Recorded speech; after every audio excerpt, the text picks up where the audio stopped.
Good morning student. ये video मैं उन स्टूडेंट्स के लिए बना रहा हूँ जो आने वाले टाइम में डॉक्टर बनने वाले हैं और साथ ही साथ अभी आप लोगों ने 12th का एग्जाम दिया है और नीट का एग्जाम भी आपने दिया होगा। बहुत अच्छा स्कोर आया है आपका और अगर स्कोर अच्छा आया है तो आप एमबीबीएस के लिए भी जा सकते हैं और वेटनरी के लिए भी जा सकते हैं। दो ऑप्शंस अवेलेबल है आपके पास में।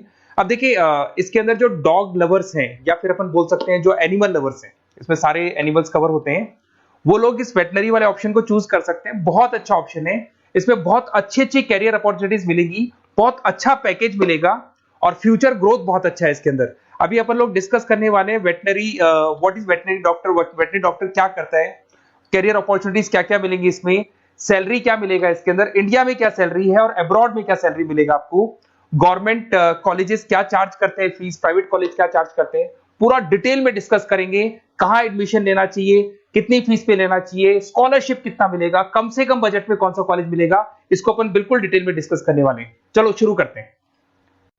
अब देखिए एक वेटनरी डॉक्टर करता है क्या, what the veterinary doctor will do. तो वेटनरी डॉक्टर बहुत सारे काम करता है, डायग्नोस्टिक का काम है, उसका ट्रीटमेंट का काम है, सर्जरी का काम है, प्रिवेंशन क्योर का काम है, इमरजेंसी केयर के लिए आपका जो एनिमल वेलफेयर हो गया, क्लाइंट एजुकेशन हो गया, ये सारे काम को करता है। जैसे अगर अपन डायग्नोस्टिक की बात करें तो एनिमल्स का एग्जामिनेशन करना है, उसका एक्सरे करना है, ब्लड टेस्ट करना है, उसमें वो काम करेगा।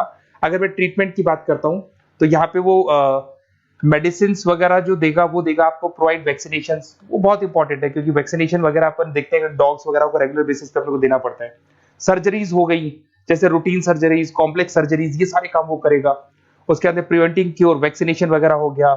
उसके बाद में इमरजेंसी केयर के लिए वो जो काम करेगा, जैसे इमरजेंसी केयर में किसी को किसी एनिमल को कोई प्रॉब्लम आ गया तो उसका लाइफ सेविंग कैसे करना है, इमरजेंसी में कैसे लेना है उसको। एनिमल वेलफेयर में जैसे जो एनिमल वेलफेयर ऑर्गेनाइजेशन होती है उसमें वो काम करेगा। उसके बाद में क्लाइंट एजुकेशन हो गया, जो भी आपके क्लाइंट्स होंगे जो डॉग रखते हैं, जो भी पेट रखते हैं, उनको क्या खिलाना है, उनको कैसे रखना है, उसके ऊपर डिस्कशन करेगा सारा का सारा। अब देखिए मेन चीज इसमें आती है कैरियर अपॉर्चुनिटीज। क्या कैरियर अपॉर्चुनिटीज होगी, आप डॉक्टर बन जाएंगे तो डॉक्टर बनने के बाद में आपकी जॉब कहां लगेगी या फिर अपना खुद का प्राइवेट बिजनेस खोलेंगे, कैसे करेंगे आप। इसमें सबसे बढ़िया ऑप्शन है प्राइवेट क्लिनिक्स। ये लोग अपना खुद का प्राइवेट क्लिनिक खोलते हैं, small animal, large animal, mix दोनों के लिए खोल सकते हैं। तो प्राइवेट क्लिनिक के अंदर बहुत अच्छी अर्निंग है, अपन उसका जो सैलरी पार्ट है वो भी डिस्कस करेंगे नीचे। उसके बाद में आपका एनिमल हॉस्पिटल्स हो गए, प्राइवेट और गवर्नमेंट दोनों हॉस्पिटल हैं जहां पे जॉब लग सकती है। रिसर्च इंस्टीट्यूट्स हो गए जहां पे आपका जॉब लग सकता है, जैसे फार्मास्यूटिकल कंपनी हो गया, गवर्नमेंट एजेंसीज हो गया, यहाँ पे जॉब लग सकता है। उसके बाद में गवर्नमेंट एजेंसीज में public health agencies, department of agriculture, यहाँ आपका जॉब लग सकता है। कुछ लोग बोलते हैं जू हो गया, वाइल्ड लाइफ सेंचुरी हो गई, वहां आपका जॉब लग सकता है, जू, एक्वेरियम यहाँ पे लग सकता है, वाइल्ड लाइफ सेंचुरीज में लग सकता है। उसके अलावा फूड प्रोडक्शन इंडस्ट्रीज हो गई, जैसे लाइफ स्टॉक प्रोडक्शन हो गया, जैसे कोई मुर्गियों का बिजनेस करता है या मुर्गियों का फार्म है, वहां पे जॉब लग सकता है आपका। एनिमल वेलफेयर एडवाइस के लिए जॉब लग सकता है आपका। कुछ नॉन प्रॉफिट ऑर्गेनाइजेशन होती है जो एनिमल्स के लिए खुली हुई है और उनका ऑब्जेक्टिव होता है कि कोई भी अगर एनिमल के साथ कोई प्रॉब्लम है तो वो लोग सॉल्व करते हैं उसको, उसका कोई चार्ज नहीं है, वहां आपका जॉब लग सकता है। उसके बाद में पेट और फूड न्यूट्रिशन, क्या खिलाना है, जैसे आपने सुना होगा डॉग्स को पेडिग्री देते हैं अपन, वैसे कौन सी चीज खिलानी चाहिए, क्या नहीं खिलाना चाहिए, उसकी जो जितनी मेडिसिन बनेगी या जितने फूड बनेंगे वहां जॉब लग सकता है आपका। उसके अलावा आपका स्कूल्स एंड कॉलेजेस में आपका जॉब लग सकता है एज अ फैकल्टी। पढ़ने के बाद में अगर आपका इंटरेस्ट है फैकल्टी बनने का तो वहां आपका जॉब लग सकता है। कंसल्टेंसी फर्म्स हो गया, animal health consultancy, food safety consultancy, यहाँ आपका जॉब लग सकता है। देखो ये सारे ऑप्शन है। उसके अलावा सैलरी पैकेज देखो, अभी मैं जो सैलरी पैकेज की बात कर रहा हूँ, इंडिया की बात कर रहा हूँ, अपना जो होम कंट्री इंडिया इसकी बात कर रहा हूँ, फिर अपन सैलरी पैकेज की बात करेंगे, वो अब्रॉड की बात करेंगे। तो सब में अगर आप देखें तो ऑन एन एवरेज ये मान के चले कि आपका 5 लाख से 10 लाख तक का एवरेज जा रहा है पैकेज।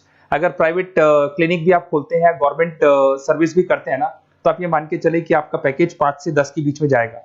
उसके बाद रिसर्च इंस्टीट्यूट में भी यही मिलेगा आपको, जूस वगैरह के अंदर आपका यही 5 से 10 लाख के बीच में मिलेगा। फूड प्रोडक्शन इंडस्ट्रीज है, नॉन प्रॉफिट ऑर्गेनाइजेशन है, तो ऑन एन एवरेज ये मान के चलो 5 लाख टू 10 लाख। तो एज अ फ्रेशर आपको एक्सपीरियंस हो जाएगा तो पैकेज बढ़ जाएगा, कंसल्टेंसी फर्म से यहाँ लग सकते हैं। बट अगर आप अब्रॉड का प्लान कर रहे हो ना, तो अब्रॉड के अंदर तो ये मान के चलो कि आपका जो सैलरी है उसके अंदर बहुत जबरदस्त मल्टीपल इंक्रीमेंट होने वाला है। अगर आप अब्रॉड का प्लान कर रहे हैं, अगर यूएस में अगर आपका जॉब लगता है तो मान के चले ऑन एन एवरेज $1 लाख है एनुअली। तो अगर $1 लाख का मतलब मान के चले तो 83 या 80 रुपीज राउंड फिगर में मानोगे तो भी 80 लाख रुपए आपको मिले। तो इसके अंदर एक बहुत अच्छा ऑप्शन है कि आप एज अ डॉक्टर बन के अब्रॉड भी जा सकते हैं। कुछ लोग हैं जो नहीं जाना चाहते बट कुछ जाना चाहते हैं तो वो जा सकते हैं, इसमें अब्रॉड भी जा सकते हैं। उसमें यूएस है, यूके है, ऑस्ट्रेलिया है, कनाडा है, जर्मनी है, बाकी और बहुत सारी कंट्रीज है जहां पे बहुत अच्छे अच्छे जॉब लगेंगे। ऑन एवरेज मान के चलो 80 लाख, 70-80 लाख रुपए आपको साल के मिल जाएंगे। ये सारे ऑप्शंस हैं। अब मेन चीज पे आते हैं। देखो सीधी सी बात है, अगर इसको करना है तो उसको करने के लिए नीट में स्कोर कितना चाहिए, गवर्नमेंट कॉलेज क्या मांगेगा, प्राइवेट कॉलेज क्या मांगेगा। अगर मैं गवर्नमेंट कॉलेज की बात करता हूं तो नीट में मिनिमम 450 का मार्क्स चाहिए आपको। अगर नीट में 450 मार्क्स नहीं है, प्लस आपका 12th में 50% कंपल्सरी, फिजिक्स, केमिस्ट्री, बायो से होना चाहिए, 50% होना चाहिए, और साथ के साथ नीट के अंदर 450 मार्क्स चाहिए। 5.5 साल का कोर्स है। गवर्नमेंट कॉलेज में अगर आपको मिल जाता है तो सबसे फर्स्ट ऑप्शन यही रखेंगे आप। यहां पर आपका 2 लाख रुपए फीस मान के चलो तो 8 लाख रुपए में आप ये मान लो 8-10 लाख के अंदर अंदर, मतलब मैक्सिमम 10 लाख का खर्चा मान के चलो, इसके अंदर अंदर आपका कंप्लीट कोर्स हो जाएगा अगर गवर्नमेंट कॉलेज मिलता है। बट अगर आपका स्कोर कम है तो मैं आपको एडवाइस करूंगा गो फॉर प्राइवेट कॉलेज, क्योंकि आगे स्कोप बहुत अच्छा है कि वापस जब आप कहीं अब्रॉड जाते हैं या फिर कहीं और जॉब करेंगे तो निकल जाता है सारा पैसा, कोई दिक्कत नहीं है। प्राइवेट कॉलेज के अंदर नीट अपीयर चाहिए। अगर आपका स्कोर कम भी है तो भी चलेगा, नीट अपीयर है तो भी चलेगा। साथ के साथ अगर यहाँ पे ड्यूरेशन देखें तो वही कॉमन रहेगा। बट प्राइवेट कॉलेज में फीस बहुत हाई है। देखो आप 5.5 से लेके 7 लाख पर एनम मान के चलो तो पूरी फीस मान लो कम से कम 30-35 लाख के आसपास फीस बैठती है आपकी। अब इसमें हॉस्टल भी इंक्लूड नहीं है, हॉस्टल का अलग से चार्जेस लगने वाला है आपका। अब मैं जो आपको बताने वाला हूं उसको ध्यान से सुनना। प्राइवेट कॉलेज में बहुत सारे कॉलेजेस हैं जो लोग स्कॉलरशिप पे एडमिशन लेते हैं, बच्चों को पता ही नहीं उन कॉलेज के बारे में। वहां पर हॉस्टल भी इंक्लूड हो जाएगा, स्कॉलरशिप भी मिल जाएगा, और बहुत मिनिमम फीस में आपका एडमिशन हो जाएगा।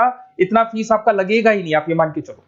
तो उन सारे कॉलेजेस का अपन डिटेल में डिस्कस करेंगे। मेरा नंबर आप लोग के पास है, इस पे जैसे आप कॉल करेंगे तो या तो मैं रिसीव कर लूंगा, अगर मैं रिसीव नहीं करूं तो आप मेरे को मैसेज डाल के छोड़ना, मैं हाथों हाथ डिटेल, मेरे जो डिटेल काउंसलर्स हैं उनसे मैं बात करा दूंगा, वो आपको डिटेल में सारा डिस्कस करेंगे।